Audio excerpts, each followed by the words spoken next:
Creating quadratic models with factoring, okay? Now what I mean by factoring is the factored form of an equation.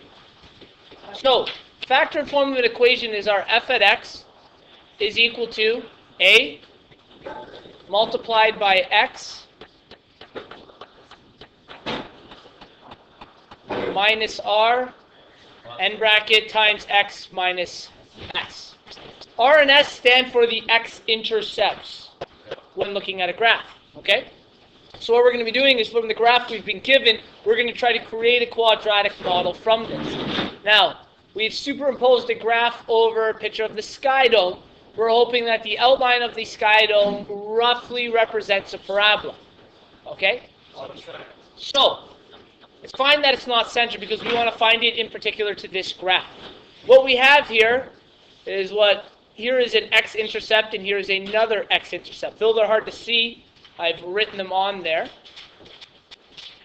Now the reason we're using x-intercepts is because if we're estimating the vertex looks like it's kind of in between right now. And we're going to do an example with vertex form, but since the x-intercepts are a little more obvious, we're going to use those because they look like they're whole numbers or natural numbers, okay? So we're going to be using those because it'll be simpler for us to calculate. It doesn't mean we can't calculate it if it's not directly on what we're looking for, but it'll be simpler. So we've chosen the factored form model for this one. So my x-intercepts in this question, assuming these are a scale of 1, here's 1, 2, 3, we're at -4 and 0. And 1, 2, 3, 4, 5, 6, beautiful, 7. 7 and 0 is our other x-intercept, okay?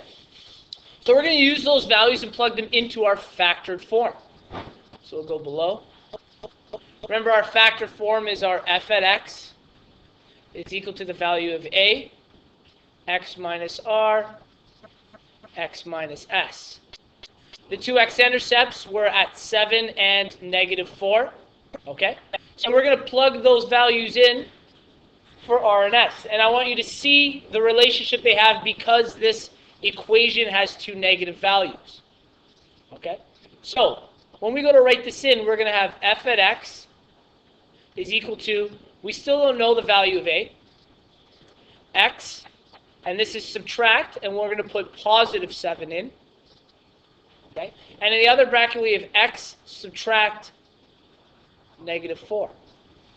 So when we simplify those brackets, this reads a is equal to x minus 7 and x plus 4.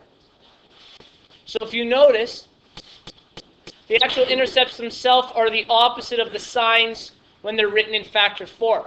And that relationship happens because in the equation we have negatives in this equation. That's why that relationship happens. Maybe you guys have noticed this when you're factoring. Okay? But we're still not done. We don't have the entire equation. We're still looking for the value of a.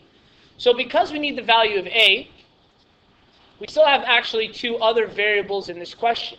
F at x stands for our y-axis. Okay? It's supposed to be a y. And we have two variables of x. In order to solve a, what I need to do is find another point on this parabola. Okay, and this is the parabola we're talking about, roughly outlining. We need to find another point on this parabola to help us calculate a. And again, we're going to look for something that's hopefully easy to calculate. This point here, which is where two whole numbers look like they meet on this scale, is what we're going to use. And we're going to use it because, again, it's whole numbers. Now, it doesn't mean I couldn't have chosen a point like this. But the reason I didn't is because I'd have to be estimating a decimal. And the more I estimate, more likelihood there is for an error on my part. Okay? So I try to do with what will be simplest for myself. This coordinate here is at 5 and 1. Okay? So that coordinate of 5 and 1, well, 5 technically represents an x value in the parabola, and 1 represents a y. F at x is our y, so we're going to replace f at x with the value of 1 is equal to a times, and we're going to replace both of the x's with the value of 5. 5 subtract 7, and 5 plus 4. Okay? Now we only have one variable, which is a. So we're going to go about solving this a and then plugging that value back into this factored form to get a final answer. So we'll now get 1 is equal to a. 5 minus 7 is negative 2. 5 plus 4 is 9. Negative 2 times 9 is negative 18 times a. So we get negative 18a is equal to 1. And we need to isolate a. So when I bring 18 over, we need to divide by that negative 18. So a will be equal to 1 over negative 18.